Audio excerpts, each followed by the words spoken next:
السلام علیکم ناظرین، امید ہے کہ آپ لوگ خیر و عافیت سے ہوں گے۔ ناظرین، میں آپ لوگوں کی خدمت میں جناب قاری حنیف صاحب ملتانی رحمۃ اللہ علیہ کا ایک بہترین بیان لے کر حاضر ہوا ہوں۔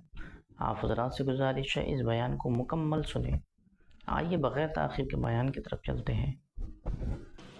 ہمیں عورتوں سے محبت ہے، ہمیں اولاد سے محبت ہے، ہمیں کوٹھی بنگلے سے پیار ہے، ہمیں روپے سے پیار ہے، ہمیں بڑی جاہ و حشم سے پیار ہے، اور خدا اور اس کے رسول سے پیار کرنے والے لوگ مدینے کی قبرستان میں سو گئے۔ قرآن سے پیار کرنے والے لوگ، حضور کے درباری لوگ وہیں سو گئے۔ اندازہ لگاؤ، کوئی مار کھا کے اپنے ماں باپ کے پاس جائے گا، کوئی بھائی برادری میں جائے گا، کوئی تھانے میں رپورٹ لکھوانے جائے گا، کوئی اسپتال میں سرٹیفکیٹ لینے جائے گا، کوئی ڈاکٹری کرانے جائے گا۔ ابو فقیہہ تم کتنے خوش نصیب ہو، امام الانبیاء کے دربار میں چلے ہو۔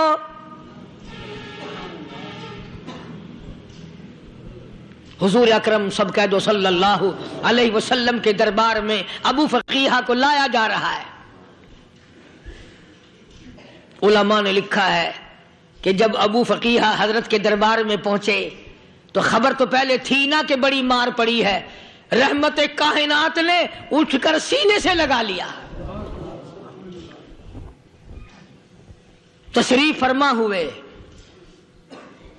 فرمایا ابو فقیہہ، جی حضور، میں نے سنا ہے تو نے پانی نہیں پیا، اتنی مار پڑی، تیری پسلیاں توڑ دی گئی، تیری کمر پہ چھلانگیں لگائی گئی، تجھے گرم گرم لیت پہ لٹایا گیا، تیری زبان باہر نکل آئی، اور میں نے سنا ہے تو نے پانی نہیں پیا۔ کہتا ہے آقا ہاں نہیں پیا۔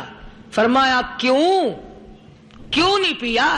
کہتا ہے آقا میں اس وقت پانی پیتا، میرے منہ میں صرف پانی جاتا، اب پیوں گا ہاتھ تیرا ہوگا، منہ میرا ہوگا، پانی میرے منہ میں جائے گا، مجھے حوض کوثر کا مزہ یہی آ جائے گا، مجھے لطف آئے گا محمد عربی صلی اللہ علیہ وسلم کے ہاتھ سے پانی پینے کا۔ علماء نے لکھا ہے کہ حضرت نے جب اپنے رحمت والے ہاتھ سے وہ انگلی چاند کو اشارہ کیا، جگر پھنس کر ٹکڑے ہو گئے، وہ انگلی اشارہ کیا، سورج واپس ہو گیا، وہ انگلی درخت اپنی جڑیں چھوڑ کر پیغمبر کے قدموں میں آ گئے، وہ انگلی جن میں کنکر پہاڑ کے لیے تو کلمہ پڑھنا شروع کر دیا، وہ انگلی اونٹ کی طرف کی تو بول پڑا، وہ انگلی چڑیاں سامنے آئی تو انہوں نے شکایت کر دی، وہ انگلی جن کو دیکھ کر کے بیت اللہ پھر گیا۔ مدنی کریم صلی اللہ علیہ وسلم نے یوں پانی کا پیالہ اٹھایا، ابو فقیہہ نے پیالہ پکڑنے کے لیے یوں آگے کو ہاتھ کیا، فرمایا اب وہی بات ہوگی، ہاتھ میرا ہوگا، منہ تیرا ہوگا، میں اپنے ہاتھ سے پلاؤں گا۔ ابو فقیہہ کو پانی پلا دیا، اور پانی پلانے کے بعد پوچھا اب تیرا کیا حال ہے؟ اب حال کیا ہے؟ کہتا ہے آقا تیرے چہرے پہ فدا شمس و قمر، تیرے چہرے پہ فدا شمس و قمر، تیری زلفوں پہ تصدق شام و سحر، تیرے چہرے پہ فدا شمس و قمر، تیری زلفوں پہ تصدق شام و سحر، رخسار پہ ٹھہرے کس کی نظر، تیری بانکے ادا کا کیا کہنا، او کالی کملی والے تیری زیارت ہوئی سارے دکھ بھول گیا،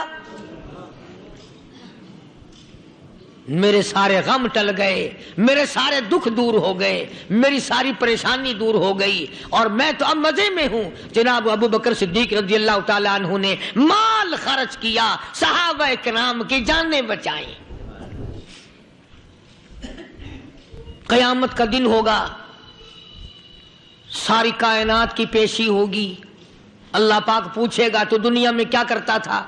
کوئی کہے گا میں کھیتی باڑی کرتا تھا، کوئی کہے گا میں دفتر میں نوکر تھا، کوئی کہے گا میری دکان تھی، کوئی کہے گا میں یہ کمائی کرتا تھا، کوئی کہے گا میں یہ کمائی کرتا تھا۔ آئے گی باری ابو بکر کی، اللہ پاک پوچھے گا دنیا سے کیا لایا؟ ابو فقیہ، حضرت بلال، حضرت نادیہ، حضرت زنیرہ اور کتنے صحابہ کرام کی جماعت کو پکڑ کر اللہ کے عدالت میں کھڑا کر کے ابو بکر کہے گا الہی صدیق کی کمائی تیرے سامنے موجود ہے۔ مبارک ہیں یہ لوگ کہ ان حضرات نے محض اللہ اور اس کے رسول کریم صلی اللہ علیہ وسلم کو راضی کرنے کے لیے اپنا سب کچھ قربان کر دیا۔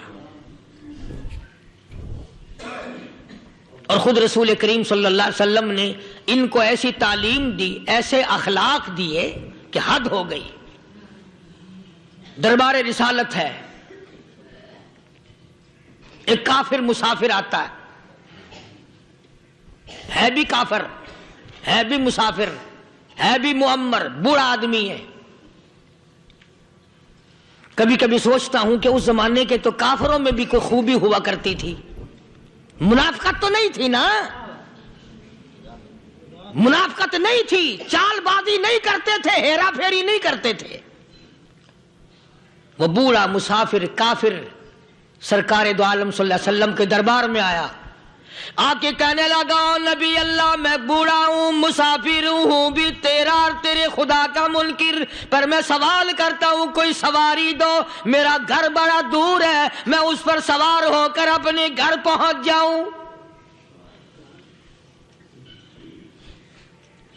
حالانکہ مسلمانوں کے پاس سواریاں کہاں تھی، خود تنگی میں تھے، وطن چھوڑ کے آئے، قربانیاں دے کے آئے، پتے چباتے ہوئے آئے، پانی پورا رج کے پینے کے لیے پانی نہیں ملتا۔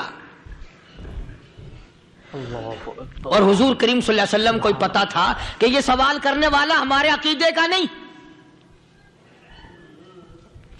رحمت کائنات کا دریائے کرم جو اس میں آیا، صحابہ کرام کی طرف خطاب کر کے فرمایا کون ہے جو آج میں محمد الرسول اللہ صلی اللہ علیہ وسلم کو سواری دے؟ کون ہے جو آج مجھے سواری دے؟ میں جنت میں اعلیٰ درجے کی سواری کا وعدہ کرتا ہوں۔ حضرت عبادہ بن ثابت رضی اللہ تعالیٰ عنہ صحابی اٹھے اور اپنی ڈاچی، اپنی اونٹنی حضور کے ہاتھ میں پکڑا دی، اور حضور نے اس مسافر کو دے دی کہ لے بھائی سواری تجھے مل گئی۔ اب وہ مسافر جو تھا بوڑھا، وہ کہنے لگا جی میرے پاس کپڑا بھی نہیں ہے۔ اب تم جیسا اگر کوئی سیٹ ہوتا نا، آنکھیں نکالتا کہ ہم نے تیرے لیے یہاں کو ٹیکسٹائل مل چلا رکھے، سواری مل گئی تو اور آگے کو چل گیا، راستہ پکڑا پڑا جا۔ خدا جانے دھکے دیتے، خدا جانے مکے مارتے، خدا جانے کتنی باتیں بناتے۔ امام الانبیاء محبوب کبریا حضرت محمد مصطفیٰ صلی اللہ تعالی علیہ وسلم پھر کھڑے ہو گئے،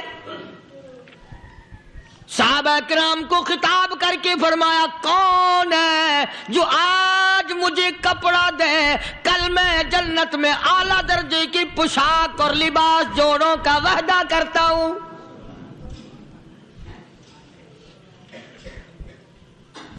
ایک صحابی نے اپنا کپڑا اتار کر حضور کے ہاتھ میں دے دیا صلی اللہ علیہ وسلم، یعنی ان کو کتنا یقین ہے حضور کی زبان پہ۔ سودا جنت کا ہو رہا ہے، زبان ہے کالی کملی والے کی، سودا ہو رہا ہے جنت کا۔ اور آج تمہیں سارا قرآن سنا دو، اس سنانے والے کا بھی ڈلا تے سننے والے مولوی کہتے ہی رہتے ہیں یار کوئی بات نہیں، جنت کس نے دیکھی ہے؟ صحابہ کرام میں سے کسی نے کپڑا دے دیا، حضور کریم صلی اللہ علیہ وسلم نے کپڑا لیا اور اس مسافر کو دے دیا کہ لے بھی کپڑا بھی مل گیا۔ ہے بھی کافر، اپنے عقیدے کا نہیں، اپنے قبیلے کا نہیں، اپنے خاندان کا نہیں۔ اب وہ کہنے لگا کہ نبی اللہ مجھے بھوک بھی لگی ہے، میں نے روٹی بھی کھانی ہے،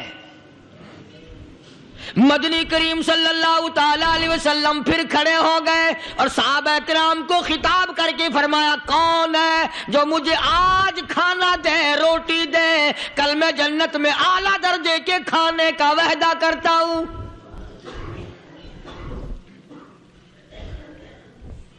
اس سوال کا جواب پورے مجمع میں سے نہ ملا۔ یوں لکھا علماء نے، 300 صحابہ کا مجمع بیٹھا ہوا تھا۔ فاقہ ہو، 300 صحابہ کا بھی فاقہ، کالی کملی والے کا بھی فاقہ۔ 3 دن سے کچھ نہیں کھایا، کچھ نہیں ملا، کوئی جواب نہ ملا۔ صحابہ کرام کی جماعت خاموش رہ گئی۔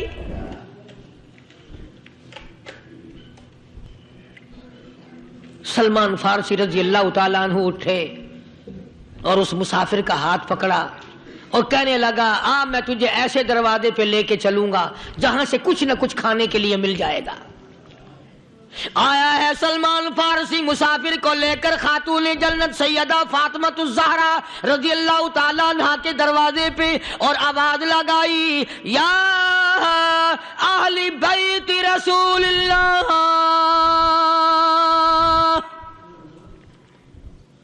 انطعموا فی سبیل اللہ۔ او نبی کی لخت جگر، نبی کی نوری نظر اور نبی کے جگر کے ٹکڑے اور کالی کملی والے کی بیٹی، اے فاطمہ، ایک آدمی بھوکا ہے، کھانا کھلانا ہے، اس کے لیے کھانا بھیجو۔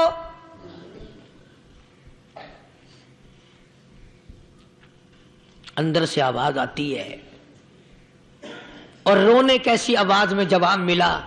سیدنا حسن سیدنا حسین رضی اللہ تعالیٰ عنہما، ان کی شکلیں دیکھو، 4 دن کے فاقے نے بچوں کی شکل بگاڑ دی۔ پیغمبر کے نواسوں کا فاقہ، پیغمبر کا نواسا، پیغمبر کی بیٹی کا فاقہ، تمام مسلمان فاقے سے ہیں۔ کوئی گلہ نہیں کرتا، کوئی شکایت نہیں کرتا، کوئی اعتراض نہیں کرتا۔ اسی حالت میں اگر جنگ بھی ہو جائے تو صحابہ پھر بھی پیچھے رہنے کو تیار نہیں۔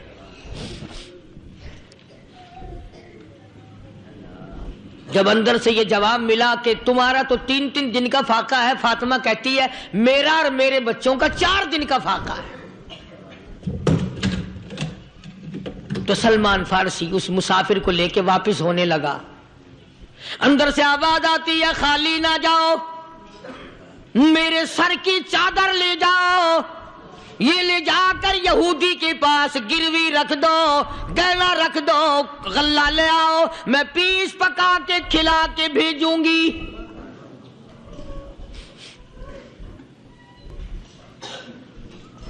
کہاں آج ایسے سخی عورت ہیں، کہاں ایسے سخی مرد ہیں؟ مسافر کو کون کھلائے، دین پر خرچ کون کرے؟ کسی طالب علموں کو، آپ میں سے اکثریت ایسے لوگوں کی ہے جنہوں نے ساری عمر میں، سارے سال میں کبھی ایک قرآن پڑھنے والے طالب علم کو روٹی نہیں کھلائی، اور پھر یہ کبھی نہیں سوچا کہ میں آخر کما رہا ہوں تو کیا کر رہا ہوں۔ بس شیطان یوں کہہ دیتا ہے یہ تو بڑے بڑے امیروں کا کام ہے، تو غریب آدمی ہے، تیرے بس کا یہ کہاں کام ہے؟ یہ تو بڑے بڑے امیروں کا کام ہے طالب علموں کو، مسافروں کو کھانا کھلانا۔ کل قیامت میں اگر اللہ نے یہ فرما دیا کہ جنت تو میں نے امیروں کے لیے بنائی ہے، تو مزدور ہے، بھاگ یہاں سے، پھر کیا بنے گا؟ مولانا مظفر حسین صاحب کاندھلی سب کہہ دو رحمت اللہ علیہ، بہت بڑے بزرگ گزرے ہیں، ہمارے اکابر میں سے ہیں۔ کاندھلا ایک قصبہ ہے جس نے بڑے بڑے ولی پیدا کیے ہیں۔ مولانا مظفر حسین صاحب کاندھلی، مولانا الہی بخش صاحب کاندھلی، مولانا محمد زکریا صاحب شیخ الحدیث رحمت اللہ علیہ کاندھلے کے، مولانا محمد الیاس صاحب دیلوی رحمت اللہ علیہ امیر تبلیغی جماعت کے ایجاد کرنے والے، شروع فرمانے والے، یہ بھی کاندھلے کے ہیں۔ تو یہ سارے بزرگ اس قصبہ کاندھلے کے ہیں۔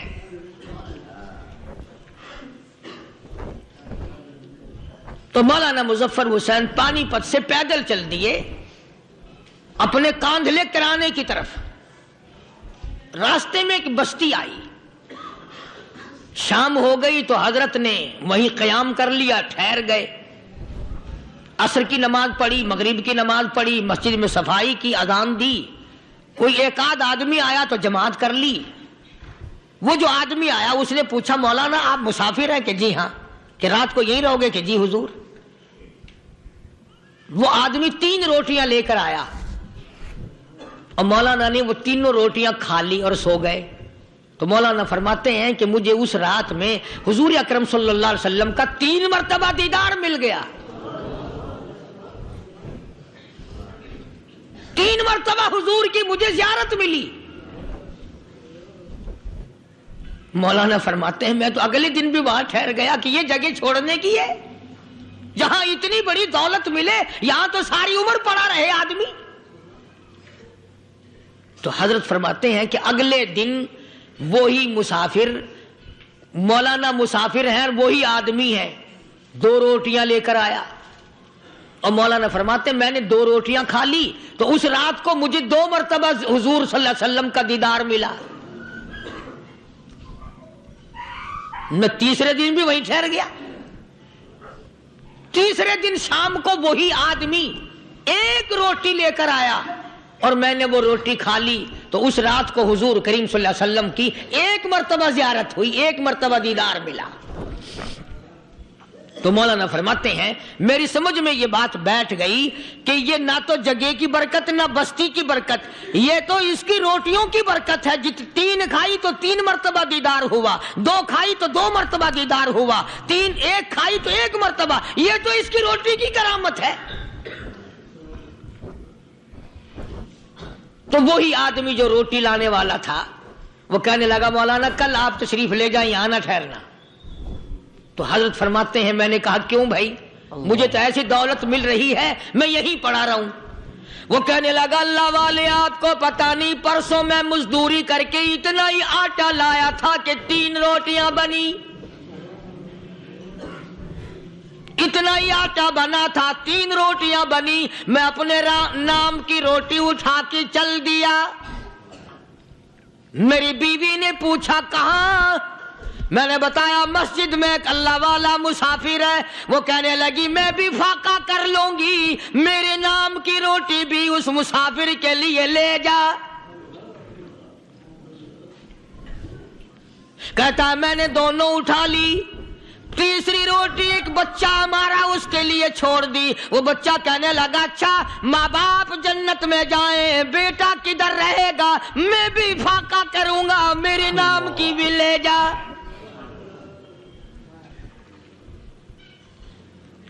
میں نے 3 روٹیاں لا دی اور اگلے دن جو میں نے مزدوری کی اس کی 3 روٹیاں بنی، بچے کی حالت خراب ہو گئی تھی، اس کو دے آیا۔ ہم نے میاں بیوی نے چوتھے دن بھی فاقہ کر لیا اور آج بیوی کی حالت بھی خراب ہو گئی تھی، آج صرف اپنی لایا ہوں۔ مولانا اس لیے عرض کر دیا کبھی کل میرا پیر نہ پھسل جائے، ایسا نہ ہو میرا قدم ڈگمگا جائے، ایسا نہ ہو بھوک کا مارا میں کچھ اور کر بیٹھوں، اس لیے عرض کر دیا کل آپ تشریف لے جائیں۔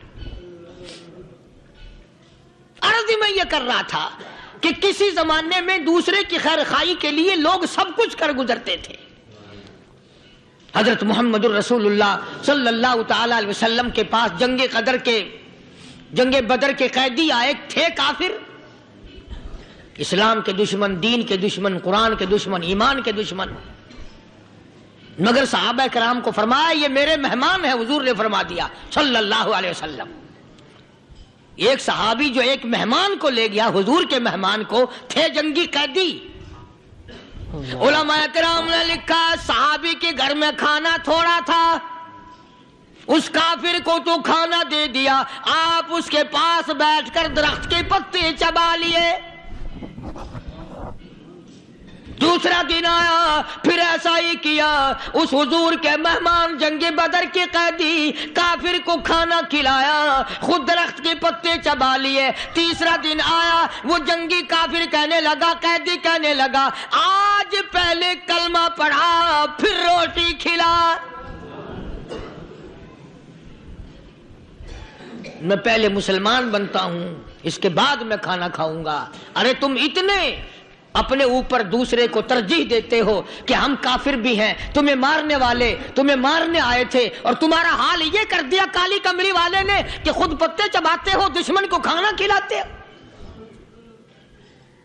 خود درختوں کے پتے چبا رہے ہو۔ محمد صلی اللہ علیہ وسلم نے تمہیں اتنا اونچا بنا دیا، نگاہ نبوت نے تمہیں ایسا رنگ دیا، اور نبی کے دروازے نے تمہیں وہ دیا کہ قیامت آ سکتی ہے مگر صحابہ تمہاری دولت نہیں چھین سکتی۔ تو فاطمۃ الزہرا رضی اللہ تعالی عنہا نے سر کی چادر اتار کر دے دی سلمان فارسی کو کہ یہ لے جا، یہودی کے پاس جا کے گروی رکھ دے، دانا غلہ لے آ، میں پیس پکا کے کھلا کے بھیجوں گی۔ سلمان فارسی کہتے ہیں رضی اللہ تعالی عنہ کہ ہم چادر لے کر کے یہودی کے پاس گئے اور یہودی کو سارا قصہ بتایا۔ اس یہودی نے چادر لے کر رکھ لی اور غلہ تولنے لگا دینے کے لیے، تو رو رہا تھا۔ ہم نے پوچھا تجھے کیا ہوا، تو کیوں رویا؟ کہنے لگا مسلمانوں، ہماری توریت میں واقعہ موجود ہے، قصہ موجود ہے، آخر الزمان پیغمبر صلی اللہ علیہ وسلم کی بیٹی کی دروازے پہ ایک بھوکا کافر مسافر آئے گا، اس کا پیٹ بھرنے کے لیے نبی کی بیٹی اپنی چادر اتار کر گروی رکھ دے گی، یہودی کے پاس غلہ منگوا کے کھانا کھلائے گی۔ آج توریت کی بات سچی ہو گئی، چادر آئی رکھی ہے، میں وہ یہودی ہوں۔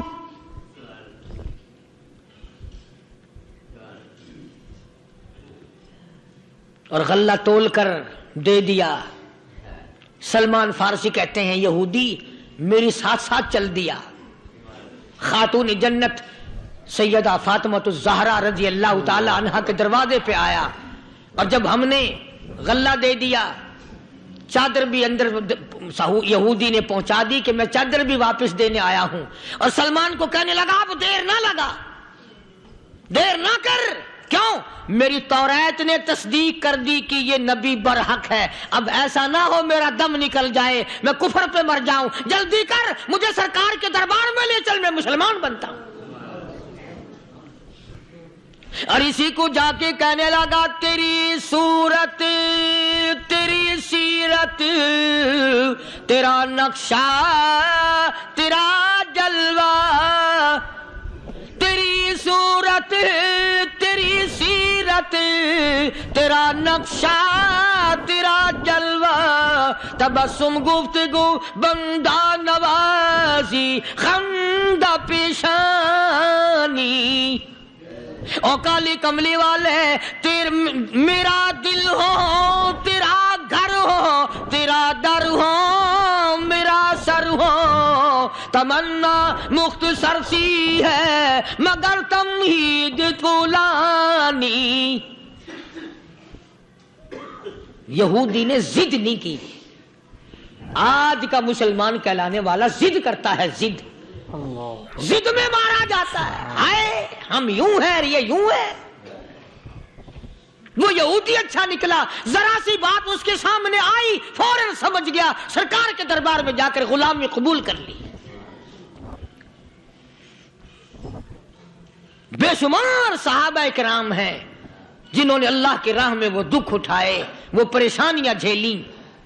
اللہ غنی، مکہ مکرمہ میں سیدنا ابو جندل رضی اللہ تعالی عنہ صحابی ہے، ایمان قبول کر لیا، کلمہ پڑھ بیٹھا، بس کافروں کے لیے مشغلہ بن گیا، تماشا بن گیا، روزانہ مارتے ہیں۔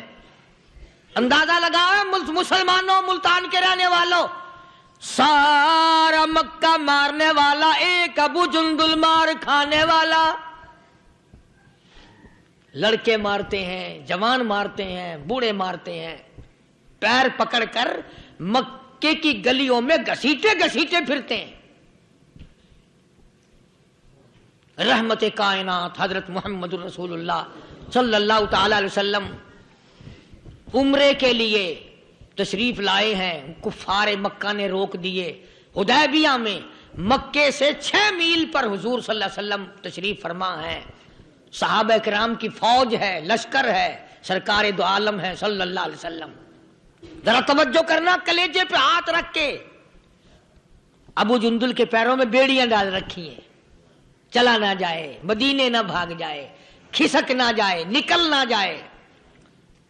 ابو جندل یہ آس لگا کر، یہ آرزو لگا کر مدینے کی طرف چلا جاؤں گا، مسلمان قریب آئے ہوئے ان میں شامل ہو جاؤں گا، میں بھی آزادی سے نماز پڑھوں گا، کالی کملی والے کا دیدار کیا کروں گا، میرے مصیبتوں کے دن ختم ہو جائیں گے، میری تکلیف کے دن ختم ہو جائیں گے، میری مصیبتیں ٹل جائیں گی۔ گرتا پڑتا پہاڑوں کے اوپر سے چڑھتا اترتا بڑی مشکل سے حضور کے دربار میں پہنچا، حضور صلی اللہ علیہ وسلم سے ملا ہے۔ یہ اس وقت گیا جبکہ مغیرہ ابن شعبہ رضی اللہ تعالیٰ عنہ اس وقت تک ایمان نہیں لائے تھے، کفار مکہ کی طرف سے سفیر بن کر حضور کے ساتھ بات کر رہے ہیں۔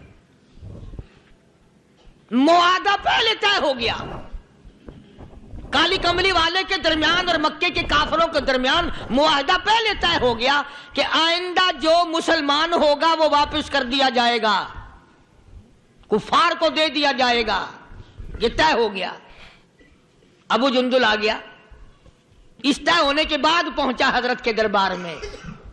آپ نے ان کافروں کو یہ بھی فرمایا بھئی ابھی تو لکھا بھی نہیں گیا، انہوں نے کہا نہیں جی نہیں، ابھی دیکھیں گے نبی کی زبان کیسی ہے، پورا کرتے ہو یہ بیچ میں چھوڑتے ہو۔ اور حضور نے یہ بھی فرمایا ایک آدمی مجھے مانگا ہوا دے دو، انہوں نے کہا نہیں جی نہیں، کیسے چھوڑ دیں گے، ابھی تو پتہ چلے گا آپ کی زبان کا، سارا جہان کہتا ہے کہ نبی کبھی جھوٹ نہیں بولتا، ابھی معلوم ہو جائے گا۔ اور یہ ابو جندل جو صحابی ہے یہ مغیرہ ابن شعبہ کا بھتیجا ہے، وہ چچا ہے جو کافروں کی طرف سے بات کرنے آیا بیٹھا ہے۔ اندازہ لگاؤ مسلمانوں ابو جندل کے کلیجے پہ کیا بیتی ہوگی، حضور کے سامنے مغیرہ ابن شعبہ نے کھڑے ہو کر اس کے منہ پہ تماچے مارے اور گھسیٹ کر مکے واپس لانے لگے، چل ہم تجھے نہیں چھوڑیں گے۔ اندازہ لگاؤ ابو جندل کو پتہ نہیں ہے کہ مجھے شام کوئی اور کتنا ماریں گے اب، اور کتنے دکھ دیں گے، کتنا عذاب دیں گے، کتنا پریشان کریں گے، ابو جندل کو سارا پتہ ہے۔ چچا اور دوسرے کافریوں گھسیٹ کر لے جا رہے ہیں، کھینچ کر لے جا رہے ہیں، اور مڑ مڑ کے یوں حضور کی طرف دیکھتا جاتا ہے۔ ابو جندل کہنے لگا او کالی کملی والے میری خیر ہے، میرا اللہ مالک ہے، میرا جو حال بنے وہ بن جائے، میرا چمڑا اڈھیڑیں گے اڑ جائے، میرا قیمہ بنائیں گے بن جائے، میری بوٹیاں اڑائیں گے اڑ جائے، پر کالی کملی والے اتنا تو بتا دے آپ تو مجھ سے راضی ہے، آپ اتنا فرما دیں آپ تو راضی ہیں نا۔ فرمایا ابو جندل میں راضی میرا خدا راضی، کہتا پرواہ نہیں، تو راضی رہ میرا کچھ بن جائے، تم جیسا ہوتا تو بگڑ جاتا، واہ جی واہ، خود یہاں موج کر رہے ہیں میں وہاں کھیلنا پھنسا رہا ہوں، میں نہیں جاتا ہوں، وعدہ تم نے کیا ہوگا، میرا تو کسی سے معاہدہ نہیں۔ ہزارہا باتیں بناتے، ہزارہا بیچ میں سے چنانچہ نکالتے۔ صحابہ وہ ہیں جنہوں نے غلامی کی ہے، تکلیف آئی پرواہ نہ کی، قیمہ بنا دیا گیا پرواہ نہ کی، بوٹیاں اڑا دی گئی پرواہ نہ کی۔ ایسے لوگ پیدا کیے محمد صلی اللہ علیہ وسلم نے کہ زمین کے اوپر آسمان کے نیچے غلامی کرنے کے لیے ایسے لوگ آئے ہی نہیں۔ تبھی تو ہم مسلمانوں کا یہ عقیدہ ہے کہ ایک طرف 1 کروڑ ولی، 1 لاکھ قطب اور ابدال اور غوث، عالم اور قاری اور حافظ اور پیر اور فقیر اور درویش کروڑوں جمع کر دو، خدا کی قسم بلال کے پیروں سے اڑی ہوئی خاک کا مقابلہ نہیں کر سکتے۔ تمہیں کیا معلوم ہے کہ خداوند عالم نے ان کو کتنا نوازا ہے، کتنی عظمت دی ہے۔ وہ فرمایا صبغۃ اللہ، اللہ کا چڑھایا ہوا رنگ ہے، وَمَنْ أَحْسَنُ مِنَ اللَّهِ صِبْغَةً وَنَحْنُ لَهُ عَابِدُونَ۔ کون اللہ کے چڑھائے ہوئے رنگ کو اتار سکتا ہے؟ اور جو نشہ خدا چڑھا دے اسے کون اتارے؟ جو خدا کا رنگ ہو اسے کون اتار سکتا ہے؟ یہ جان جا سکتی ہے پر خدا کا چڑھایا ہوا رنگ اور نشہ اتر نہیں سکتا۔ قرآن گواہ ہے، مصطفیٰ کریم کا فرمان گواہ ہے، یہ زمین و آسمان گواہ ہے کہ محمد صلی اللہ علیہ وسلم کے غلاموں نے اتنی اطاعت کی، اتنی فرما برداری کی کہ حد کر دی، دنیا اس کی مثال نہیں قائم کر سکتی۔ مسجد میں جماعت آئی ہوئی ہے، اس کا قیام صبح تک رہے گا۔ علاقے کے دوستوں کو، لوگوں کو چاہیے کہ وہ جتنا وقت بھی ان کے ساتھ خرچ کر سکیں اس سے گریز نہ کرو۔ نہ جانے قبر کے جانے میں ایک دن ہے یا مہینہ ہے یا سال ہے، اس زندگی میں سے اگر 2-4 گھنٹے اللہ کی راہ میں لگ گئے تو بہت ممکن ہے کہ یہی گھڑیاں نجات کے لیے ذریعہ بن جائیں۔ اللہ تبارک و تعالی مجھے اور آپ کو عمل کی توفیق عطا فرمائے۔ باقی ایک بات اور مجھے عرض کرنی ہے، آج چونکہ وہ 19 تاریخ قریب آ گئی، بھائی سن 46 میں جب الیکشن ہوا تو ہمارے بڑوں نے اس وقت بھی اسلام کے نام پر ووٹ دیا اور وطن سے بے وطن ہوئے، اجڑے اور آج تک صحیح معنوں میں سیٹ نہیں ہوئے۔ جس نے بھی اسلام کا نام لیا ہم تو اس کے ساتھ لگے اور لگنا چاہیے۔ چنانچہ صدر مملکت صدر محمد ضیاء الحق نے اسلام کا نام لیا ہے، اسلام کا وعدہ فرمایا ہے، محمدی نظام کا وعدہ فرمایا ہے۔ تھوڑی دیر کے لیے اگر وہ نہیں کرے گا تو ہمارا کیا لے گا؟ وہ اپنا بگاڑے گا، ہمارا تو بنتا ہے نا۔ ہم سب کو مل کر بڑی کوشش کے ساتھ اسلام کے حق میں اور ہاں کے ووٹ ڈالنے چاہیے۔ شاید تم میں سے کچھ لوگ یہ سوچ رہے ہوں گے کہ شاید کوئی رات آیا ہوگا، کوئی قاری حنیف کو پیسے ویسے پکڑا گیا ہوگا۔ میں تو ایسی حیثیت کا آدمی ہوں کہ صدر ضیاء الحق سے لے کر کمیٹی کے بھنگی تک میری کسی سے یاری ہی نہیں۔ مجھے سب جانتے ہیں، میں کسی کو نہیں پہچانتا ہوں۔ میں ان کی غلامی کیوں کروں؟ میں اس کی نہ کروں جو ان کو بھی کھلاتا ہے اور پلاتا ہے۔ میں تو رات کو بھی دن کو بھی اسی کے دربار میں جھولی پھیلاتا ہوں، اسی کا بندہ ہوں، اسی کا محتاج ہوں، اسی کے دروازے کا فقیر ہوں۔ باقی بہرحال اسلام کا نام لیا ہے اور ہمیں امید ہے، نماز پڑھتا ہے۔ قائد اعظم محمد علی جناح سے لے کر آج تک ایسا صدر بادشاہ کوئی آیا ہی نہیں پاکستان کا جو نمازی ہو۔ دوسرے نمبر پر شراب نہیں پیتا، تیسرے نمبر پر کنجریوں سے بدماشی نہیں کرتا، اور حضرت عمر تمہارے لیے قبر سے نکال کے کہاں سے لا کے دیں ہم ہیں؟ رہی بات یہ کہ رشوت بہت ہے، گنڈا گردی بہت ہے، بھئی وہ ہم کر رہے ہیں نا، یہ آگے مشینری کر رہی ہے، ضیاء الحق تو نہیں کرتا نا۔ ناظرین، بیان فرما رہے تھے جناب قاری حنیف صاحب ملتانی رحمۃ اللہ علیہ۔